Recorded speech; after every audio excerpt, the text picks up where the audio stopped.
자, 이번 시간은 도시개발법 보시게 되겠고요. 이 도시개발법은 전체 6문제가 출제가 되고 보통 한 3문제 내외를 맞출 수 있게 세팅을 해줍니다. 그래서 일단 전체 그림, 절차 정확히 숙지하셔야 되고요. 그 다음에 요즘에 도시개발 사업의 시행자 관련한 주제가 주된 출제 이슈가 되고 있는데 하여튼 디테일하게 좀 다루는 부분들 위주로 몇 개를 보시되 어찌됐든 간에 항상 뼈대, 전체 절차라고 하는 것을 숙지해 주는 게 필요합니다. 그래서 도시개발 사업의 절차 먼저 간단하게 스크린을 해드리면 개발계획 수립과 도시개발구역 지정이라고 하는 게 첫 번째 단계가 되게 됩니다. 그래서 어떤 지역에다가 어떤 신도시 건설하겠다라고 하는 것을 개발계획 수립 그리고 도시개발구역 지정이라고 얘기를 하게 됩니다. 그래서 자, 인구 10만의 주거 중심의 도시 분당에 건설하겠습니다. 그럼 분당은 도시개발구역이 되는 것이고요. 인구 10만 뭐 이런 식의 논리구조가 개발계획이 되게 됩니다. 이에 대해서 뒤에서 공부하게 될 실시계획이라고 하는 것은 어떤 신도시 건설하겠다 구체적인 건설계획을 실시계획이라고 정의를 하게 됩니다. 해서 이런 전제가 되어야 되겠고요. 해서 개발계획 수립서 구역 지정한 다음에 실시계획이라는 걸 시행자가 작성합니다. 개발계획에 맞게 작성을 해야 될 것이고 어떤 신도시 건설할 것이냐 구체적인 건설계획. 그래서 이런 실시계획을 확정하는 것을 실시계획 인가라고 부르게 됩니다.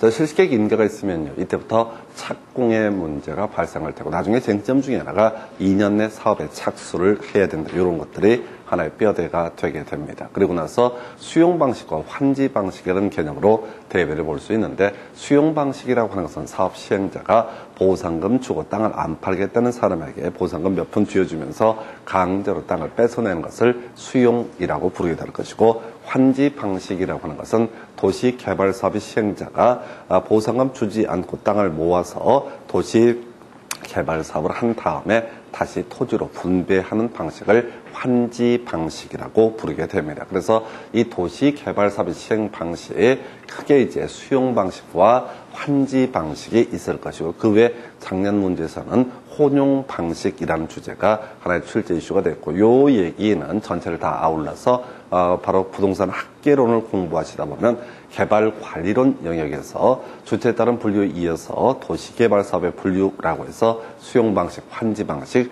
혼용 방식이라는 개념이 이슈가 되게 됩니다. 그거랑 같이 연계가 되는 주제가 되겠고요. 자, 그래서 이제 제일 먼저 개발계획 수립구역 지정. 자, 요건 이제 국토계획법이라는 개념과 연계해서 생각을 하시면 됩니다. 그래서 국토계획법에서 관리계획이라고 하는 것은 시, 도지사, 대도시장이 결정한다라는 전제에서 예외적으로 국토부 장관 등이 결정을 할 수가 있다. 요렇게 가게 되죠. 해서 자, 당연히 논리구조가 이 개발계획 수립이라고 하는 거 넓은 범위에서 관리계획의 일종입니다. 기억해 볼까요? 용도지역, 용도지구, 용도구역, 기반시설의 설치정비 계량, 지구단위 계획 요렇게 5개를 국토계획법에서 공부하는 도시공 관리계획이 되겠고요.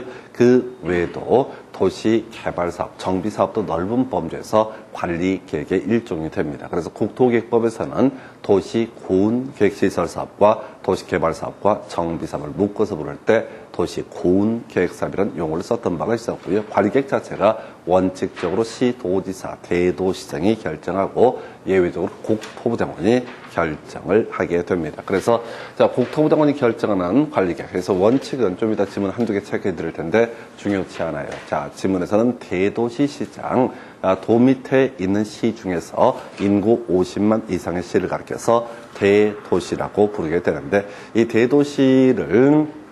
대도시라고 하는 것을 보통 이제 대도시장이 스스로 관리계획 결정했었고 도시개발구역 지정할 수 있다. 이런 쟁점들이 나오게 됩니다. 그리고 출제 이슈가 되는 것 지금 이제 8년 동안 2문제 구성했던 영역이고요.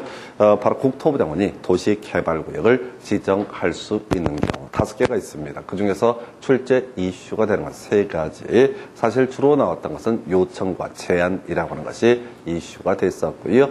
최근 30회 문제에서는 천재지변까지 3번째 이슈가 됩니다. 그 외에도 국가가 도시개발 사업을 실시할 필요가 있다. 국가는 바로 국토교통부 장관과 같은 개념이 될 것이고요. 또 하나, 자, 2개 이상 시도에 걸쳐 있는 경우로서 시도지사가 지금 이제 도시개발구역 지정 등에 대해서 서로 협의가 성립되지 아니하면은, 자, 통화라는 국토교통부 장관이 도시개발구역 지정할 수 있다는데, 일단은 3가지로 축약해서 가십시다 해서 어려운 게 요청이라고 하는 거. 키워드가요, 요청이란 표현 들어가 있으면 관계 중앙행정기관의 장이 요청하는 경우라고 되어 있어요. 이게 이제 무슨 장관이 요청하는 경우, 이게 바로 국토부 장관이 도시개발구역을 지정할 수 있는 케이스다, 이렇게 갈 테고요. 그럼 좀 어려운 게, 자, 제안이라고 하는 거, 공공기관의 장 30만 이상 지정 제안, 또는 정부 출연기관의 장 30만 이상 지정 제안에서, 뒤에서 우리 시행자할 때 따로 자세히 보시겠지만, 공공기관이라고 하는 것은 각종 공사 시리즈입니다. 지방공사를 제외한 토지, 주택공사, 수자원공사, 관광공사 등등등 공사로 끝나는 것을 우리가 공공기관이라고 부릅니다. 그래서 공공기관 30만 이상 지정 제한하게 되면 국토부 장관 도시개발구역 지정할 수 있다. 이렇게 하나의 쟁점을 삼게 될 것이고요. 그 다음에 또 하나가 제안이라고 해서, 자, 여기 있죠. 3자 정부 출연기관 장 30만 이상 지정 제안에서, 뒤에서 사업 시행자할 때도 못 얘기했지만 한국철도시설공단과 제주국제자유도시개발센터 뭐 이런 것들이 있을 수 있는데 큰 쟁점은 안 돼요. 그리고 또 하나가 최근 문제에서 천재지변 들어가 있으면 어떻다? 국토부 장관이 도시개발구역을 지정할 수 있다 해서 이렇게 3가지 사유를 가지고 최근 시험 문제에서 2문제 구성이 됐어요. 그래서 한 4년에 또는 3년에 한 번씩 구성하는 영역이 국토부 장관이 도시개발구역을 지정하는 케이스에서, 자, 여러분 교재 가지고 바로 몇 개 지문 확인하고 다음 쟁점 보겠습니다. 그래서 83페이지 보면 이제 구역 지정 등과 관련해서 좀 구질구질한 절차 지문 몇 개 있고요. 이 5개의 공통점은 한 번도 시험 문제 답이 되지 않았다라는 게 논의 포인트입니다. 그래서 시험장에서 얘들은 자주 안 나오기 때문에 시험장 가서 보시게 되면 되게 당황스러울 지문 중에 한 유형이 되게 됩니다. 그래서 1번 군수가 도시개발구역 지정을 요청하려는 경우 주민, 관계 전문가 등으로부터 의견을 들어야 한다. 전혀 중요치 않은 주제. 여기서 포인트 키워드는요, 의견이라고 하는 거. 의견을 듣고 말고 이런 것들은 틀리게 나오든 맞게 나오든 답이 되는 주제가 아니다. 2번이요. 토지 소유자가 도시개발구역의 지정을 제한할 때 면적 2분의 1 이상에 해당하는 동의를 얻어야 한다 해서 틀리게 뽑았는데요. 3분의 2고요. 고쳐봤자 아무 의미가 없고요. 우리가 기억하실 것은 시험 지문의 숫자 중에 답이라고 하는 몇 개 계속 뽑는 걸 제외하고 잘 모르는 숫자가 지문에 뜨게 되면 다 무시하고 넘어가셔야 됩니다. 숫자는 전혀 쟁점이 안 돼요. 숫자 중에 중요한 것들은 보통 괄호넣기나 이런 형태로 직접, 자, 괄호넣기 형태로 구성을 하기 때문에 가능하면 시험 지문 중에 숫자는 다 배제하는 것으로. 3번, 4번 대도시장 얘기죠. 바로 서울특별시와 광역시를 제외한 인구 50만 이상의 대도시. 이게 이제 도 밑에 있는 시 중에서 인구 50만 이상의 시를 뭐라고 한다? 대도시라 부르고요. 이 사람은 도시개발구역 지정할 수 있다.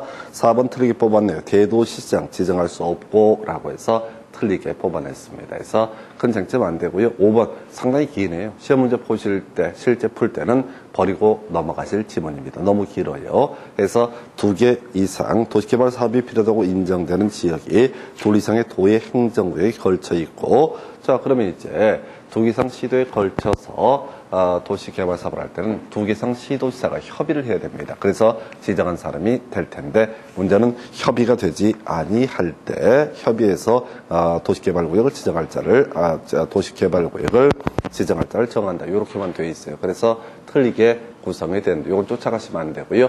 요 비슷한 케이스가 최근에 위례 신도시라고 한 것이 있게 되겠죠. 위례 신도시 같은 경우는요, 성남시하고요, 그 다음에 경기도 하남시하고, 그 다음에 서울시 송파구 일부를 엮어서 도시개발구역을 지정을 해서 도시개발 사업을 한 사례고, 아마도 서울특별시장하고요, 그 다음에 경기도지사가 협의해서 도시개발구역 지정권자를 정했을 겁니다. 다만 전체 그림상 기억하셔야 할 게 시도지사가 지정권자다. 이런 얘기 시험에 나오지도 않지만은 시도지사가 도시개발구역을 지정을 할 수 있다. 그러면 옳은 표현이지만 이게 지정권자다. 그러면 안 돼요. 국토부 장관이 지정권자이다. 그러면 안 됩니다. 그래서 국토부 장관이 지정을 하면 그 사람은 뭐라고 한다? 지정권자라는 표현. 그래서 여기까지는 답이 안 됐고요. 그 다음 페이지 가면 두 문제. 역시 먼저 지문부터 천재지변 뒤에 국토부 장관이 도시개발구역을 지정할 수 있다. 옳은 표현. 30회 때 아주 간단하게 구성이 됐고요. 이건 26회 때 5번 지문 얘기를 끌고 들어온 케이스가 되겠습니다. 26회 5번 지문 옆에 관련 기출문제를 보시게 되면 5번 지문에 천재지변으로 긴급히 도시개발 사업을 할 필요가 있을 때 국토부 장관 지정할 수 있다. 이런 식의 쟁점들 끄집어낸 거예요. 그래서 26회 문제 보고 그 당시에 요청 제한이 출제 포인트였는데 이에 대응해서 쟁점 안 됐던 거 천재지변을 끌고 들어온 케이스가 되겠습니다. 일단 84페이지에 이 관련 기출문제 1번 보니까요. 국토부 장관이 도시개발구역 지정할 수 있는 경우가 아닌 것은 1번 국가가 도시개발 사업을 실시할 필요가 있는 경우 던져주는 지문이고요. 우리가 주로 이제 이슈가 되는 게 요청과 제안이라고 하는 것이 주된 이슈. 요청 앞에는 뭐가 있어야 한다? 관계 중앙행정기관장. 그다음에 제안이라는 표현 앞에는 뭐가 있어야 한다? 공사, 보통 공사, 공공기관 주로 시험 문제 구성할 때 공사를 끌고 들어오는 게 일반적인 패턴이 되게 됩니다. 그래서 2번 지문에 끝머리 요청 나와 있죠? 앞에 산자부 장관 요청 옳은 표현. 3번 지문에 지방공사의장 요청 나와 있습니다. 그래서 이건 이제 요청은 장관만이 할 수가 있다. 답은 3번으로 뽑았고요. 그 다음에 4번 토지주택공사의 사장이라고 돼 있죠. 끝머리 제한. 숫자들이 현혹되시면 안 돼. 지금까지 구성 안 하고 있으니까 큰 그림. 그리고 이제 큰 그림을 잡다 보면 나중에 30만 있다는 것들은 금방 자연스럽게 암기하실 수가 있습니다. 그래서 이 정도가 국토부 장관이 도시개발구역 지정하는 케이스. 첫 번째 출제 포인트가 되겠고 4년에 약 한 문제씩 출제하는 이슈. 그러니까 이게 26회, 22회, 그 다음에 30회 이런 식으로 최근 10년 동안 3번 출제가 됐던 주제. 자, 이렇게 살펴봤고요. 그 다음 두 번째 출제 포인트가 도시개발구역의 지정 규모라고 하는 것이 나오게 됩니다. 그래서 자, 도시개발구역 지정 규모 역시 27회 때 그리고 29회 때 각 한 번씩 자, 최근 4년 사이에 2번 출제가 됐습니다. 그래서 자, 이건 이제 용도지역 얘기를 다시 끌고 들어와야 되죠. 토지가 있으면 항상 뭐가 있고 용도지역이라는 개념이 존재하고 용도지역 있게 되면 용도지역을 베이스로 해서 무슨 문제? 바로 자, 도시개발구역의 지정 규모가 정해집니다. 이것은 숫자만 외우는 거예요. 주 상공 113에 자연녹지, 생산녹지 1만 이상이라고 하는 거. 이 정도면 어떻게 할 수 있다? 도시개발구역 지정할 수 있다라고 해서 주상공 113에 자연녹지, 생산녹지 1만 이상이면 도시개발구역 지정할 수 있다. 이건 숫자만 외워서 풀어가는 문제입니다. 자, 그래서 사실은 이게 몇 가지 변수들이 있어요. 자연녹지, 생산녹지 뭐 이런 것들은 숫자 외에도 일정한 요건을 갖춰야 된다. 도시적 외지역 엄청 복잡한 요건이 필요합니다. 숫자 외에도. 그래서 출제 이슈는 주상공 113에 자연녹지, 생산녹지 1만 이상. 요것만 외우시면 돼요. 같이 이제 엮어서 봐야 될 게 이 도시개발구역 뒤에서 지문 보겠지만 결합할 수 있고요. 그 다음에 도시개발구역 분할할 수 있는데, 자, 하나의 출제 이슈가 될 수 있을 때, 이 분할이라고 하는 것이 있을 때, 최소 각각, 분할을 했을 때 각각 1만 이상은 돼야 된다. 자, 이 1만 이상이 갖는 의미는 도시개발구역 지정 규모를 논할 때 최소 얼마? 1만 이상이라는 요건. 그래서 1만 이상이 돼야지 계획적, 체계적 개발 등이 가능하다. 이렇게 논리체계를 잡게 되는 겁니다. 그래서, 자, 바로 지문 가지고 가볼까요? 85페이지에 자연 녹지 지역 나이라고 나와 있죠. 그럼 얼마? 1만 이상이 돼야 되는데 3만 이상이라고 해서 틀리게 구성이 됐어요. 27회 때. 그래서 이 자연 녹지 지역, 자, 교재 85페이지 오른쪽에 핵심 지문 1번. 그래서 자연 녹지 지역은 얼마? 1만 이상이 돼야 되는데 3만 이상. 그래서 사실은 1만 이상하면 출제 5, 60이 나와요. 그래서 사연은 긴데 일단 우린 숫자만 가지고 끝장을 보셔야 돼요. 제가 웬만하면 숫자 손대지 말자라고 하는데 숫자 중에 답이 되는 지문이 있습니다. 그게 도시개발구역 지정 규모라고 하는 거 해서 3만이라고 해서 틀리게 뽑았고요.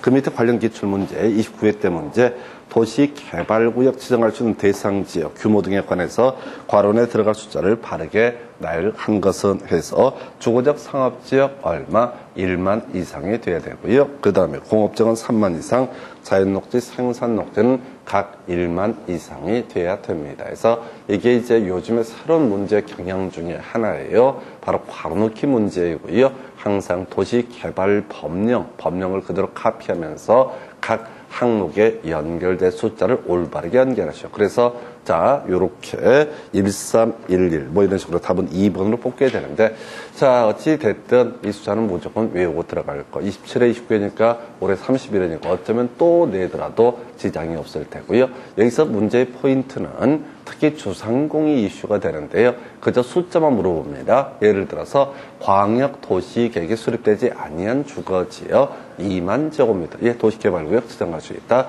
도시군 기본계획에서 개발이 불가능한 용도의 상업지역 2만 제곱미터, 당연히 상업지역 1만 이상이면 어떻다? 도시개발구역 지정할 수 있다. 더 옛날에 나왔던 패턴 얘기인데요.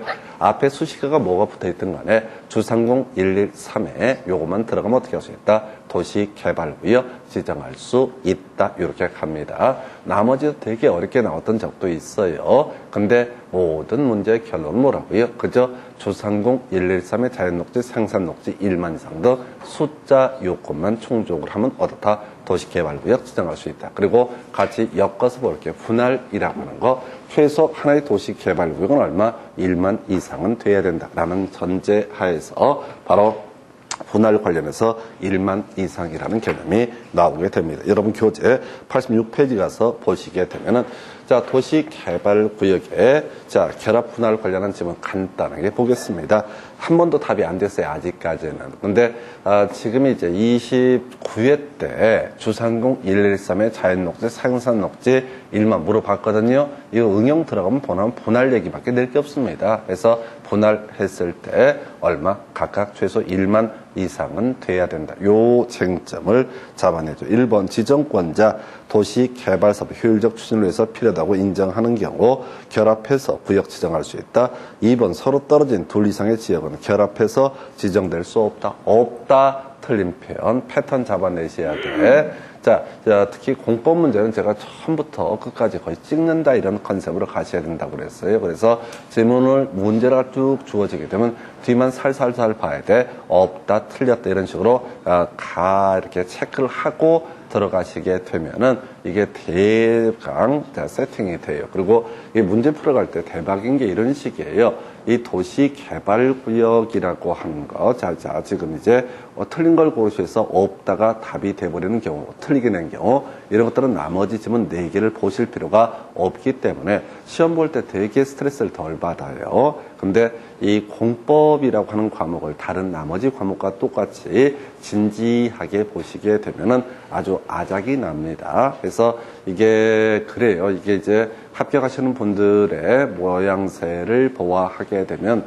되는 사람들은 전반적으로 제가 느끼기에는 뭐냐면 좀 대충 인생을 사시는 분들, 이런 분들이 잘 돼. 시험에는 공부를 어떻게 했든 간에 겉에서 봤을 때 전 날티나게 성의 없이 문제를 툭툭 풀고 이런 사람들이 잘 되고요.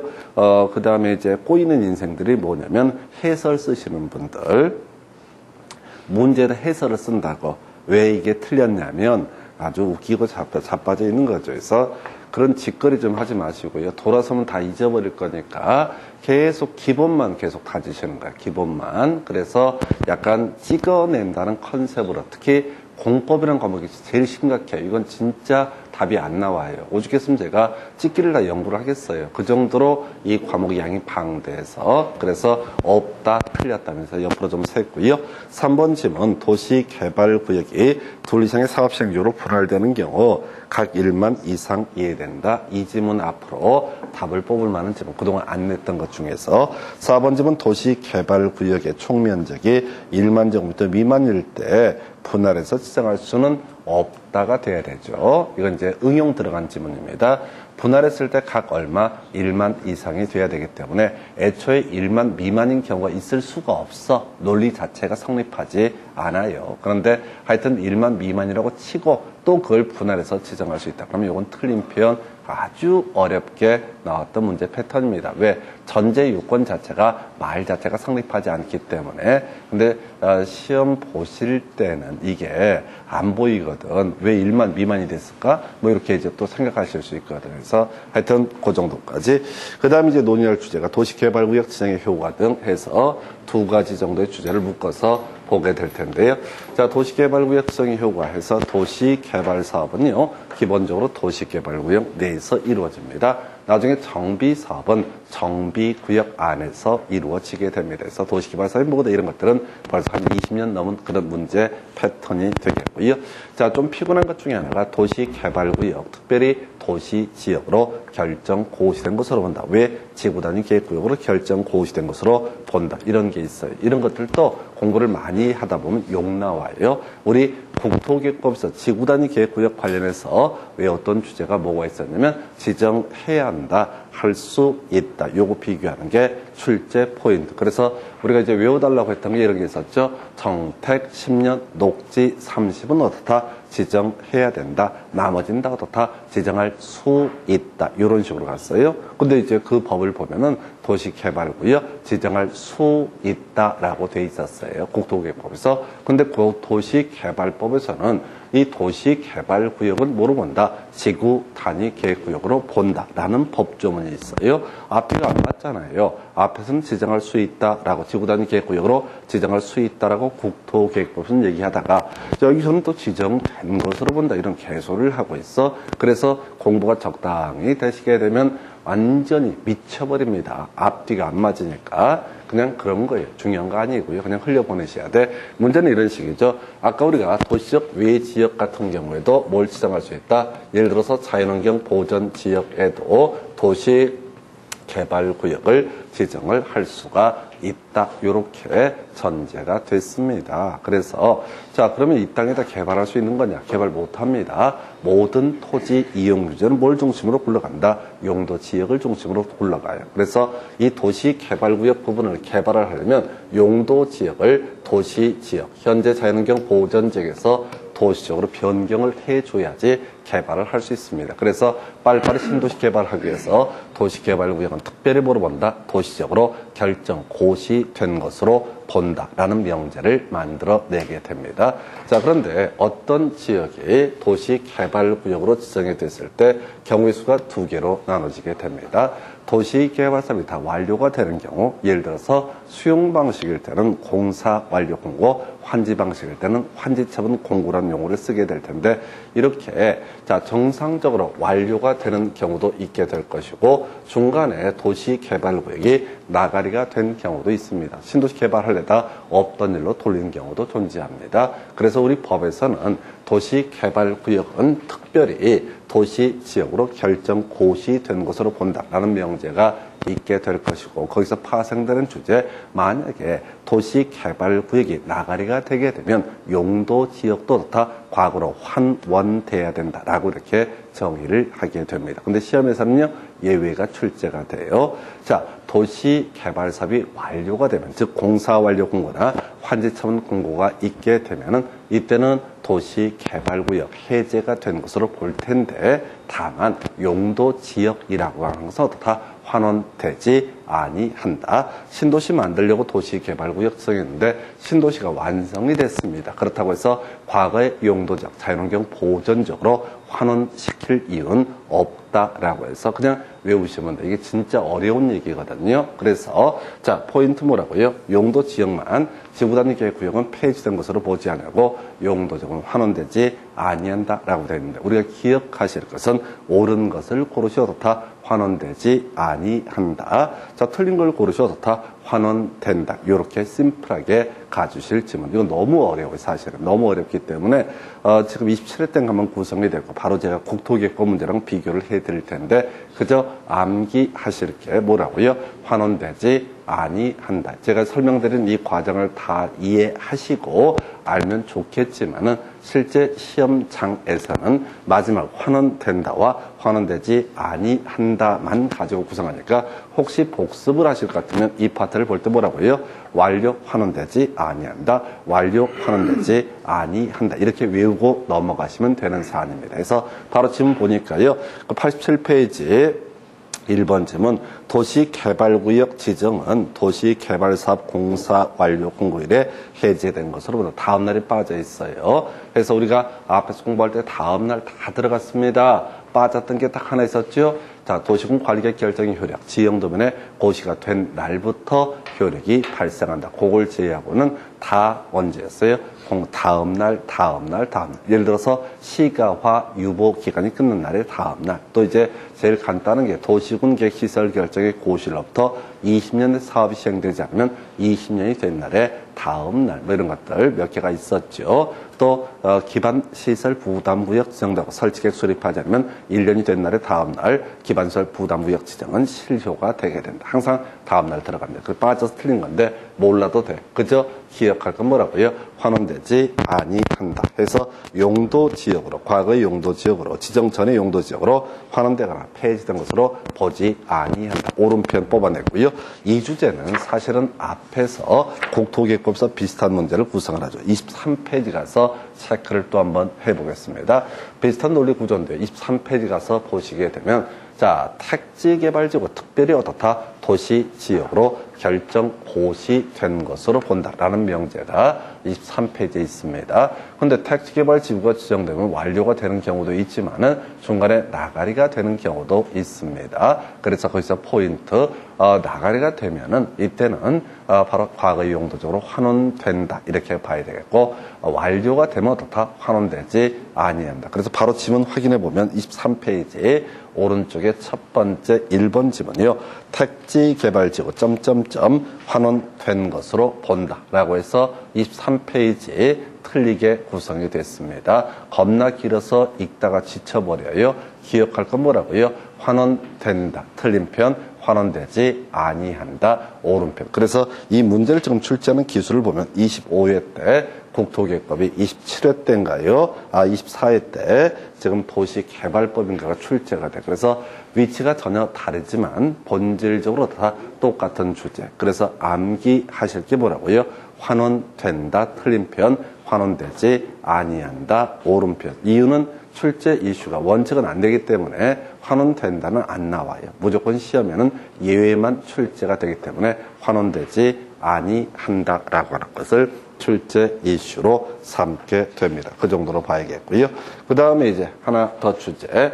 작년에 정비법에서 나왔던 주제인데요. 자, 개발 행위라고 해서 우리가 이제 국토기획법에서 금지되는 행위 6개 행위가 있었습니다. 건축물의 건축, 공작물의 설치, 토지형질 변경, 토석 채취, 토지분할, 물건을 쌓아 놓는 행위, 뭐 이런 것들을 예시하면서 그 당시 이제 몇 가지 포인트가 있었는데 그 중에 하나가 토지 분할이라는 것은 준공 검사를 요하지 아니한다. 왜? 공무원이 땅을 쪼개니까 따로 이 준공 검사를 요하지 않는다. 뭐 이런 것들을 보셨는데 자, 어디에서 지금 도시개발구역에서는 추가적으로 나무 심는 거, 중목의 벌처 식재라는 용어를 쓰고 있는데 나무를 심는 것도 규제를 받습니다. 해서 이 도시개발구역 지정되고 나서요, 사람들이 보상을 노리고 자, 나무를 심는 사례가 있습니다. 자, 물론 이제 요즘에 항공사진 촬영을 통해서 자, 나무 심은 시기를 특정할 수 있기 때문에 거의 보상 안 해주긴 하는데 또 들어놓고 하면 몇 푼 주게 됩니다. 안 그러면 사업 진행이 안 되니까. 그래서 도시개발구역에서는 자, 나무 심는 것도 규제가 된다라는 전제에서 허가사항과 허용사항. 이거 외울 때 이렇게 간다고 그랬어요. 땅 생기고 건물 생기고 나무 생기는 경우도 다 허가를 받아야 된다. 그리고 이제 새롭게 추가할 게 1월 이상 물건을 쌓는 행위도 다 허가를 받아야 된다. 해서 땅 생기는 게 공유 수면의 멸 이런 게 시험에 구성이 됐었고요. 자, 그 다음에 토지 분할도 지분 쪽에 땅 생기는 케이스에 하나의 해당이 되게 됩니다.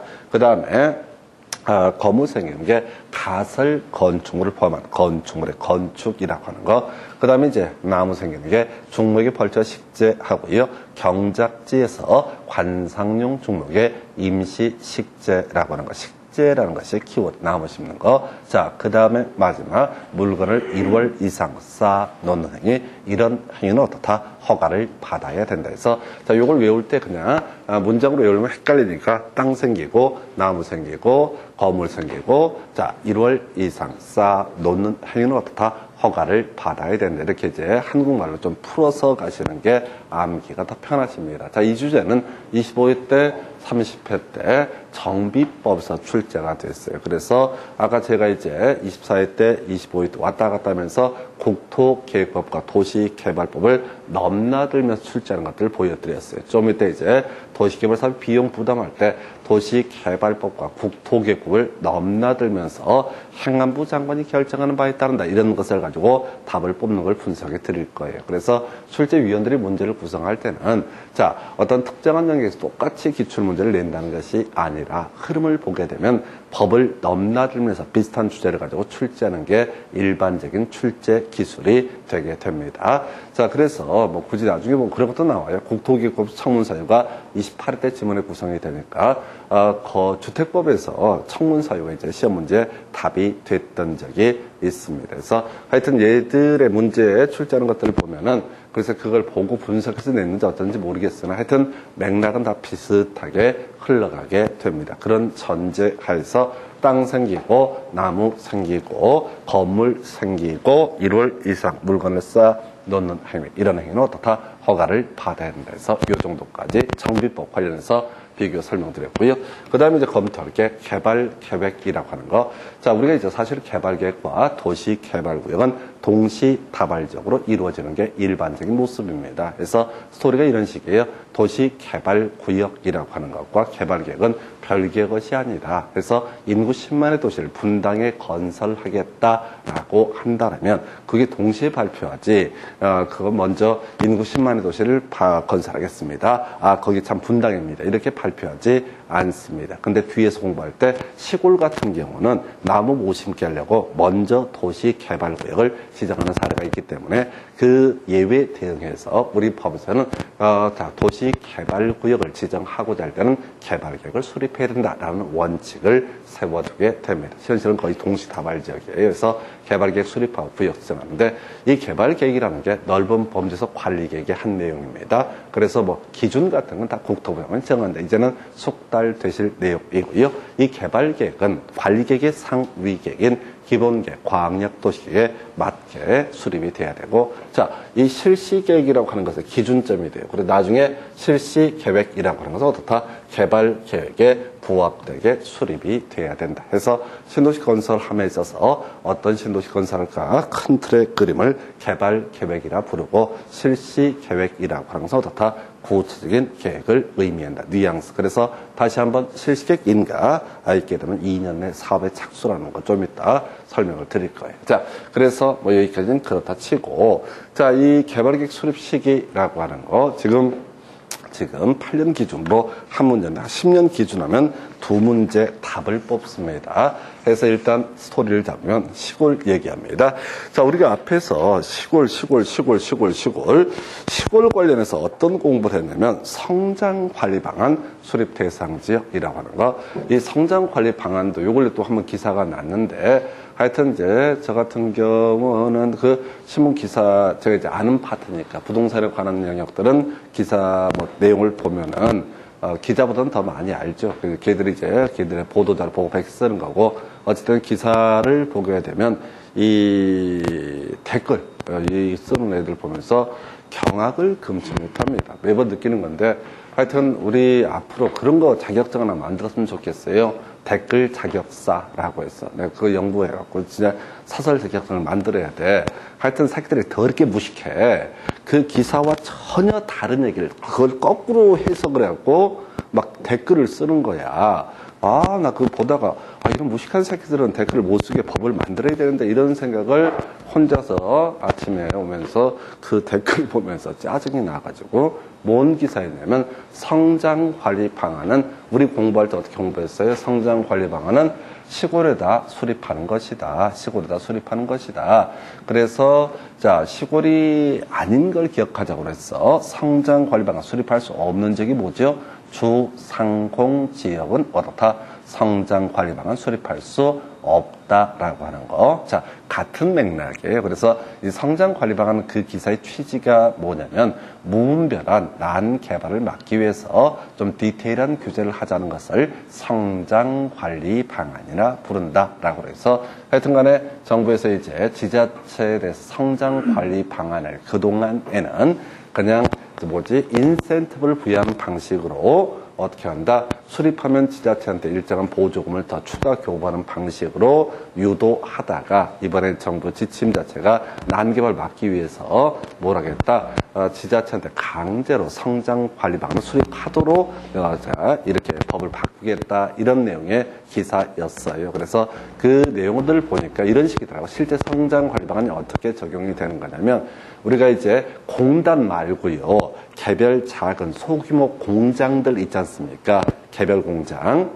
공단 내 공장 말고 사장님이 그냥 시골에 가고 공장 하나 설립하고 이런 것들이 그냥 계획관리자 가기 전에 마구잡이로 막 들어서는 문제가 있고 지자체 입장에서는 뭐야 그분 오시면 다 뭐 고용도 창출되고 제일 중요한 건 세금도 내고 하니까 감사한 일이니까 웬만하면 허가를 내주려고 한단 말이에요. 그러다 보니까 저희 난개발 문제가 터지게 되더라. 그래서 정부에서 어떻게 한다? 성장관리 방안을 강제로 수립하는 식으로 법을 개정을 하겠다. 뭐 이런 식의 기사였어요. 그래서 그걸 보고 나서 댓글을 보는데 댓글 중에 하나가 그런지 난개발이랑 똑바로 막았지 새끼들이 별 쓸데없는 짓거리를 하고 지랄이야. 아니 그게 지금 난개발을 막겠다고 성장관리 방안을 강제로 수립하자. 요 기사인데 난개발 못 막는다고 막 짜증을 내. 나 무식한 놈의 새끼들 진짜. 그래서 이게 공인중개사가 중요한 게 아니야. 댓글 자격사라고 해서 댓글을 쓰려면 시험을 응시를 하게 돼. 그래서 신문 기사를 보고 이게 무슨 기사인지 이해해. 독해 능력을 물어봐야 돼. 그건 정치도 아니고 경제도 아니고 무슨 뭐 이념도 아니고 행간 자체를 못 읽는 거야. 행간이 아니라 그냥 그 얘기를 쭉 써놨는데 난 무식한 놈의 새끼들 그냥 하여튼 됐든 간에 지금 뭔 얘기를 앞으로 했냐면 시골이 아닌 건 뭐라고요? 주상공이라고 하는 거. 주상공은 어떻다? 시골이 아니다. 그런데 이제 도시개발구역은 여러 개 필지에 이루어져서 지정이 되기 때문에 바로 여기서 시골 아닌 게 이제 자연녹지, 생산녹지, 도시적, 외지역 등등등 나머지 긴 거 안 나오니까 이렇게 가는데 이 파트에서 출제를 할 때는 시골의 예시값으로서 주상공 면적의 합계가 전체 면적의 100분의 30 이하인 지역을 뭐라고 그런다? 시골이라고 부르게 된다. 그래서 시골에 대해서는 먼저 구역 지정을 하고 나서 차근차근 어떻게 할 수 있다? 개발계획 수립할 수 있다. 요렇게 그림을 잡게 됩니다. 그러면 이제 시험 문제에서는요, 법조문을 절대 있는 그대로 출제를 안 해요. 꼭 아닌 것을 고르셔. 이미 우리 9회 때 문제인가요? 성장관리 방안 수립할 수 있는지요? 녹지, 자연녹지, 생산녹지 쭉 들어가면서 계획관리 이렇게 갔던 거에 비해서 주상공은 아니다. 이렇게 외우고 가듯이 여기서 또 문제 출제하는 기술 자체가 뭐라고요?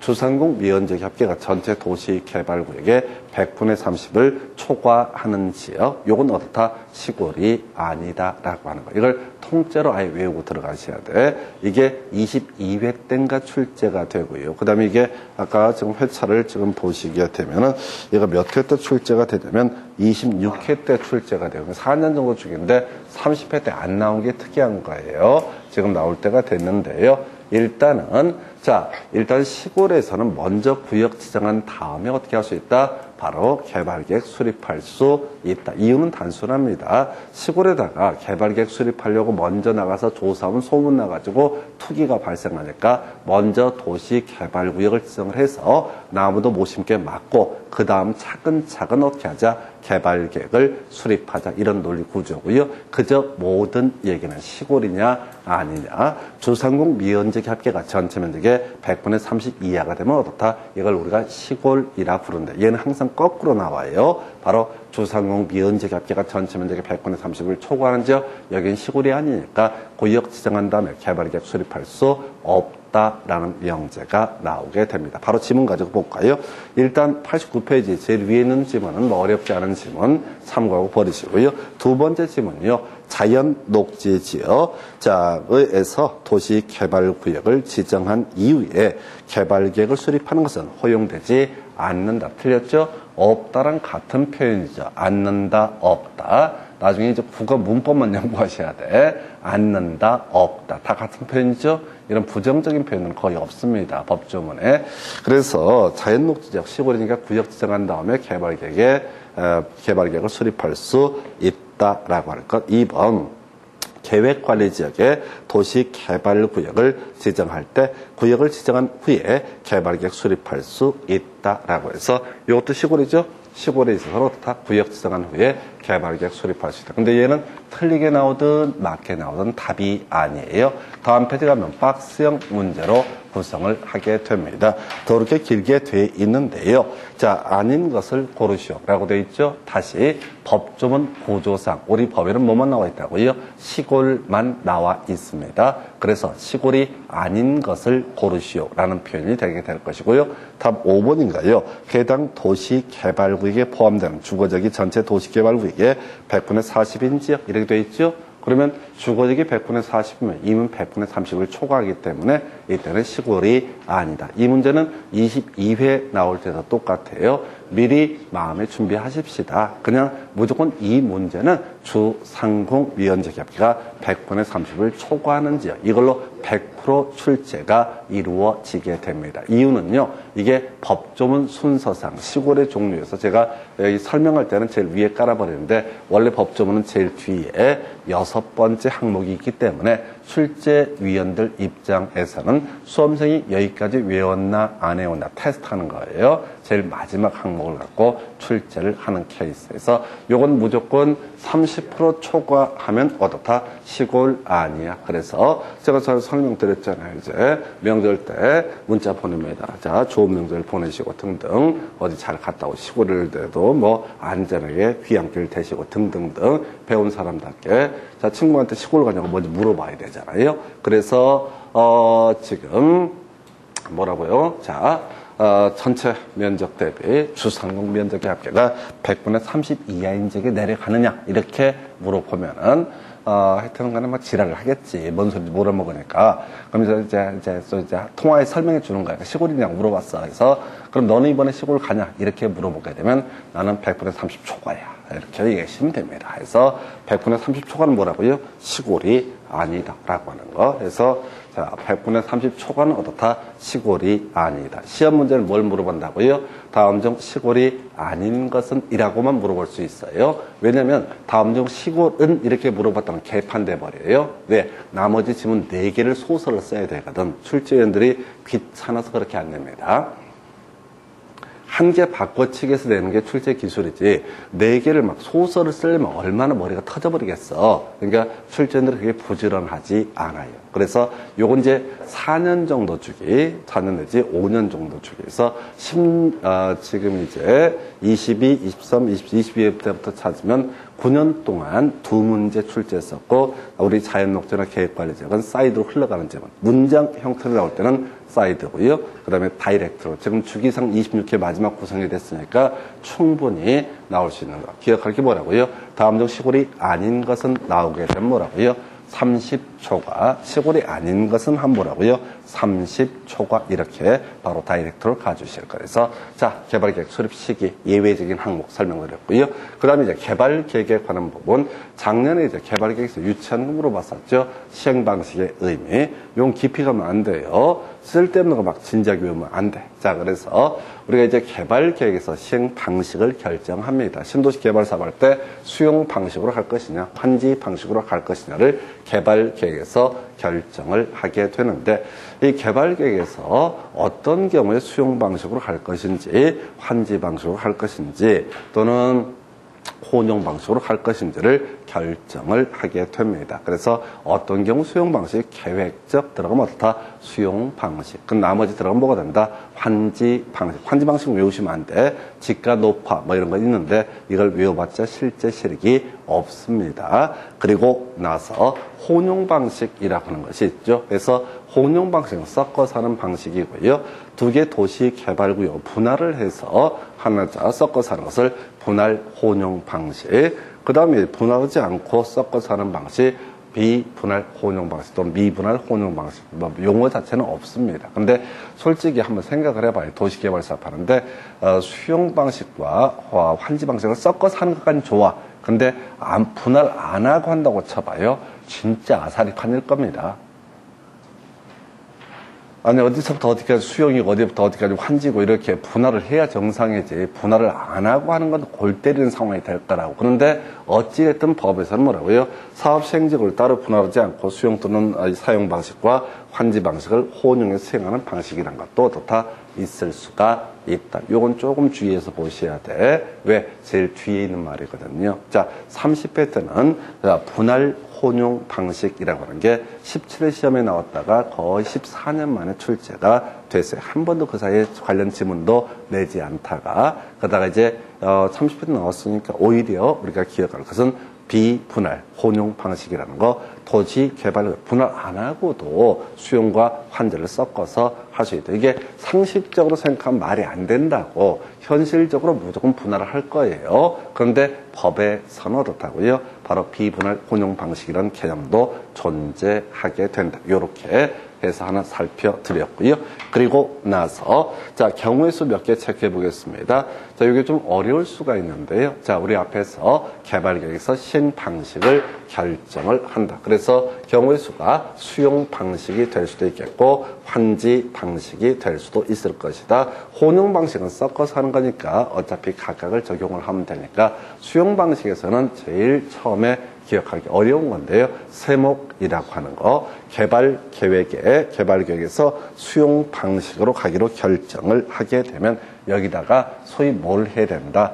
바로 세목이라는 것을 포함을 시켜야 된다. 어렵습니다. 용어가 세목. 자, 먼저 수용 방식일 때는 수용 방식 하기로 합시다 라고 하면 끝나는 게 아니라 개발계획에다가 세목이라는 것을 입력을 해야 된다. 세목이 뭐냐라고 했을 때 수용 등의 대상이 되는, 수용의 대상이 되는 토지 등의 세목, 세부 목록의 줄임말입니다. 자, 그래서 자, 조문 보면서 설명을 드려볼까요? 수용 방식에 따라서 도시 개발 사업을 시행하는 경우 개발 계획에다가 수용의 대상, 수용 또는 사용의 대상이 되는 세부 목록이 고시 발표가 돼야 된다. 근데 이 세부 목록이라고 하는 것은 구역 지정한 후에 포함될 수 있다. 그리고 27회 우리 시험 문제 답이 됐던 게 세목 고시가 있으면 어떻다? 사업 인정 및 고시가 있는 것으로 본다. 실제 시험에 나왔던 것은 요거 하나, 바로 세목 고시가 있으면 어떻다? 사업 인정 및 고시가 있는 것으로 본다만 출제가 됩니다. 설명드릴게요. 지금 수용 방식으로 가기로 결정을 했습니다. 예를 들어서 그러면 이 개발 계획에다가 몇 번지를 수용을 하겠다는 세부 목록을 입력을 해야 된다. 근데 그 세부 목록은 알 수가 있다 없다? 개발계획 수립하는 시점에서는 알 수가 없습니다. 무슨 얘기냐면 이 사업 시행자라고 하는 사람이 토지 소유자를 만나서 땅 파십시오 라고 물어봤을 때 그분이 땅을 팔겠습니다 라고 하면 이걸 협의 양도라고 해서 수용의 문제가 발생하지 않습니다. 그래서 개발계획을 수립하는 시점에서는 어떤 지번을 수용을 할 것인지 그 목록을 알 수가 없는 상태입니다. 그러면 어떻게 된다? 개발계획 수용방식 하기로는 세부 목록이라고 하는 이 항목을 비워두고 일단은 쭉 진행을 하는 거예요. 시행자도 정해지고 시행자가 정해져서 땅을 파십시오라고 했는데 땅을 안 파는 놈이 있으면은 그때는 자 바로 멱살을 잡을 것이 아니라 개발계획을 들춰서 그 빈칸에다가 몇 번지 이 토지 소유자가 안 판다고 지랄을 하네요 라고 목록을 고시하게 됩니다. 그러면 그것은 논리 필연적으로 이 목록이라는 것은 도시개발구역 지정한 후에만 어떻다 포함시킬 수 있다. 이건 구역 지정 전에 포함시키는 방법이 없어요. 뭐 용한 점쟁이가 누가 땅 안 팔 거다라고 이렇게 예언을 한다 한들 먼저 사업시행자가 물어봐야 되는 그 절차가 있기 때문에 세목을 특정할 수 없는 거예요. 그래서 구역 지정한 후에만 포함시킬 수 있고 자 그리고 세목 고시가 있으면 어떻다? 사업 인정 및 고시가 있는 것으로 본다라고 이렇게 선언을 합니다. 그래서 사업 인정 및 고시가 있는 것으로 본다라는 표현 앞에 이게 바로 뭐라고요? 수용할 수 있는 시기란 의미가 됩니다. 그래서 27회 때 자 세목 고시 있으면 어떻다? 사업 인정 및 고시가 있는 것으로 본다 이렇게 가게 되는 거예요. 그래서 좀 이따 비교할 쟁점이 있는데 일단은 기본 틀 이렇게 가셔야 돼. 해서 다시 갑시다. 개발 계획, 계획적 어쩌고 저쩌고 할 때 수용 방식을 채택하게 될 것이다. 만약에 수용 방식을 채택하게 되면 개발 계획이다 세목이라는 것이 고시돼야 하는데 구역 지정한 후에 고시할 수 있고요. 그 다음에 이 세목 고시 있으면 어떻다? 사업 인정 및 고시가 있는 것으로 본다. 이렇게 논리 체계를 잡게 됩니다. 자, 만약에 환지 방식이라고 전제를 해볼까요? 환지 방식일 때는요, 나중에 사업 시행자가 조합이라고 하는 자가 시행자가 되게 됩니다. 원칙적으로 해서 이 조합이라고 하는 게 면적 3분의 2 이상, 총수 2분의 1 이상의 동의를 받아야지 조합이 만들어져요. 그래서 원칙, 시험에 나오지 않습니다. 환지 방식일 때는 그 개발 계획에 대해서 면적 3분의 2, 총수 2분의 1 이상의 동의를 받아야 된다라고 이렇게 돼 있어요. 자, 그런데 나중에 보겠지만 사업 시행자가 자, 지자체 등이 되는 경우가 있어요. 근데 여기서는 특이하게 국가 지자체가 시행자가 되는 경우라고 또 얘기를 합니다. 그래서 여기 뒤에랑 논리 체계를 보면 앞뒤가 안 맞는 걸 눈치를 채게 돼요.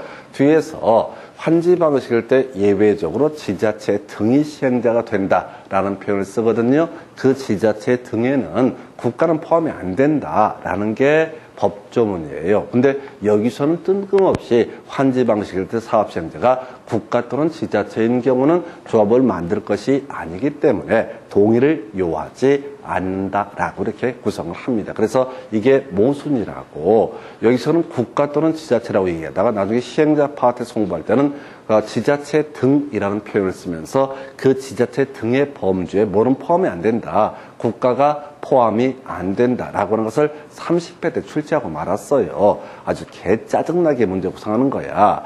법조문 자체가 모순이라고 여기서는 국가 지자체, 나중에 시행자 파트에서 공부할 때는 지자체 등에서 지자체 등의 범주는 뭔 제외한다? 국가 제외 이런 식으로 또 돼 있어요. 그래서 하여튼 법이 그래서 앞뒤가 맞지 않습니다. 그래서 그냥 제가 암기 과목이라고 말씀을 드리게 되는 것이 이건 이해했다가는 앞뒤가 안 맞으니까 모순에 노출되게 됩니다. 아주 어려워요. 그래서 다시 가게 되면 수용 방식일 때는 개발계획에다 세부 목록을 입력해야 되고 자, 세목 고시 있으면 어떻다? 사업 인정 및 고시가 있는 것으로 본다. 자, 환지 방식일 때는 조합의 설립 동의 요건이랑 똑같이 면적 3분의 2 총수 2분의 1 이상의 동의를 받아야 되는데 자, 국가 지자체가 환지 방식의 시행자일 때는 조합을 만들 것이 아니기 때문에 이때는 동의를 요하지 않는다. 요 정도까지야. 이제 지문 가지고 쟁점 설명드리겠습니다.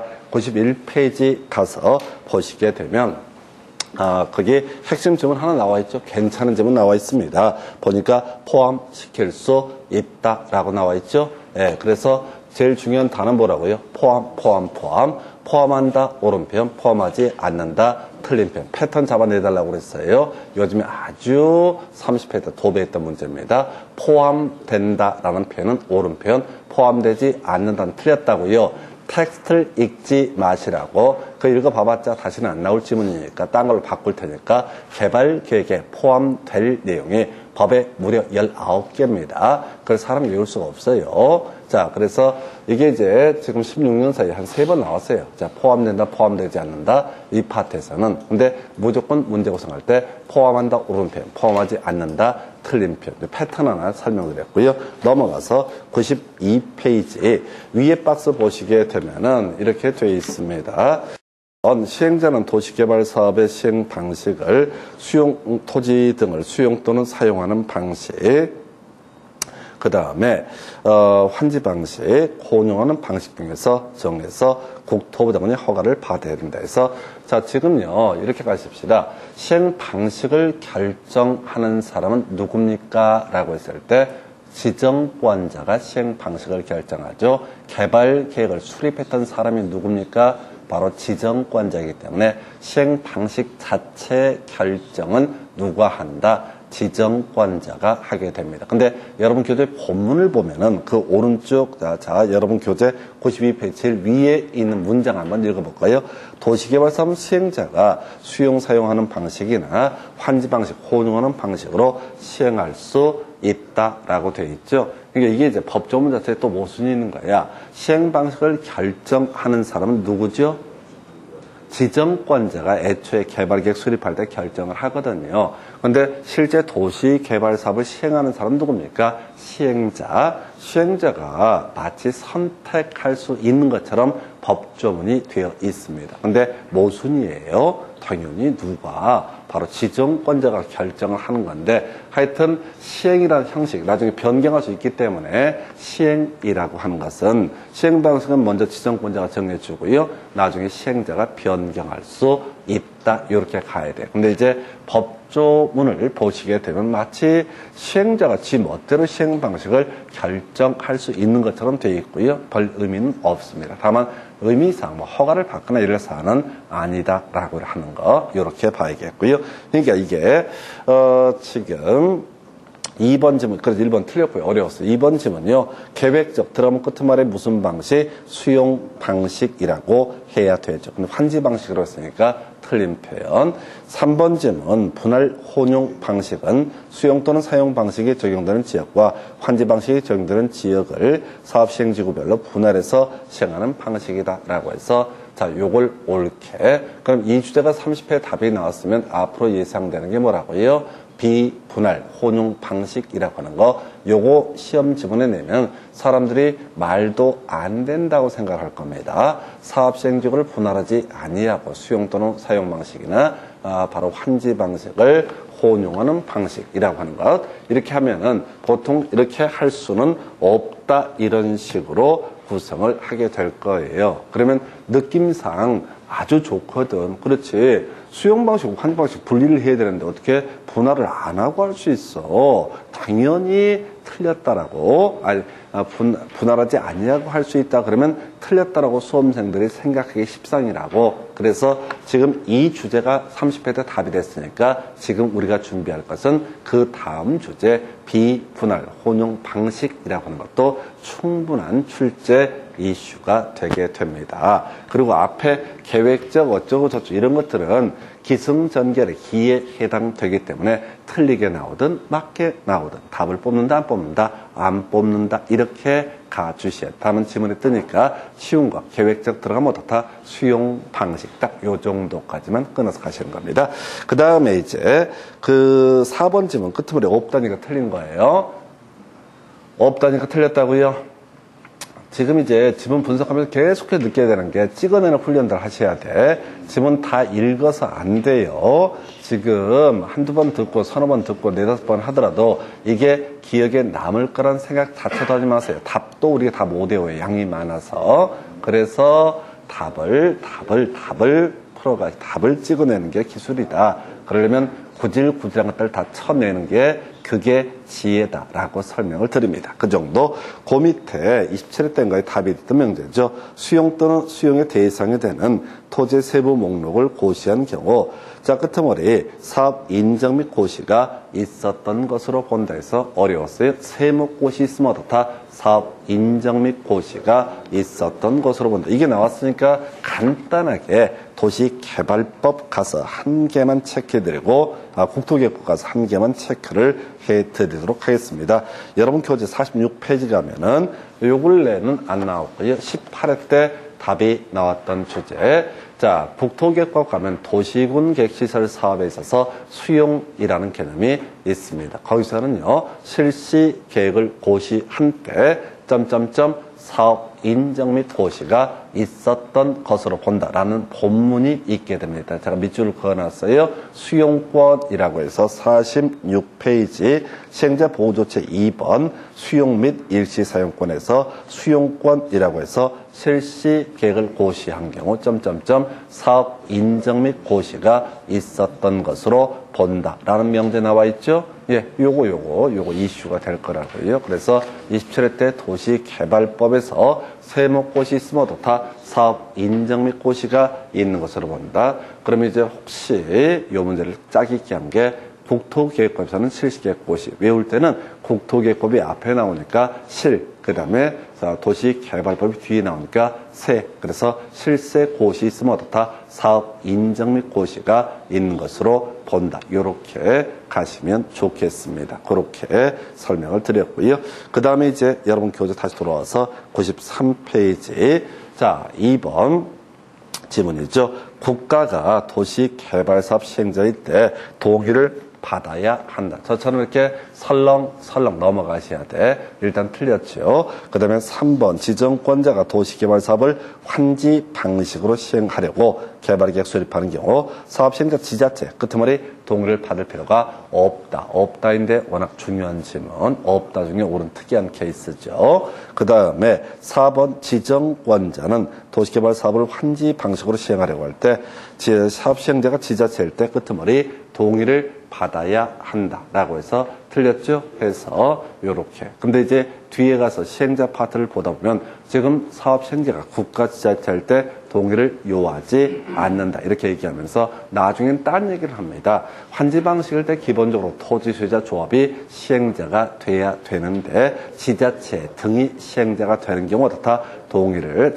요하지 않는다. 이런 논리 구조를 가는데 나중에 지자체 등의 범주에는 국가가 또 빠져요. 그러니까 이게 앞뒤가 모순이 됩니다. 법조문 내에서도 앞뒤가 전혀 맞지 않아서 이게 하여튼 공법이 좀 어려워요. 그래서 어쨌든 지금은 지자체, 국가가 어떻다? 동의를 요하지 않는다. 그 밑에 두 번째 박스에 있는 지분은 공람시키지 않아도 된다 해서 틀리게 뽑았는데 아까 의견 듣고 공람하고 이런 것들은 전혀 법적 가치가 없어요. 그러니까 틀리든 맞든 답이 안 되고 중간에 관련 기출문제 28에 18번 문제는 틀리라고 내는 문제입니다. 아예 손 버릴 지문 중에 하나가 되겠습니다. 제가 앞에서 용도 지역에 따른 건축물의 용도 제한이라든가 또는 지구단위 계획 파트에서 어려웠던 계산 문제 그리고 지금 우리 교재 93페이지에 나와 있는 이 관련 기출문제 이런 것들은 가치가 없어요. 그래서 버리면 되는 그런 지문 형태가 되겠습니다. 이렇게 보시고 잠시 끊었다가 도시개발사업 시행자부터 이어갑니다.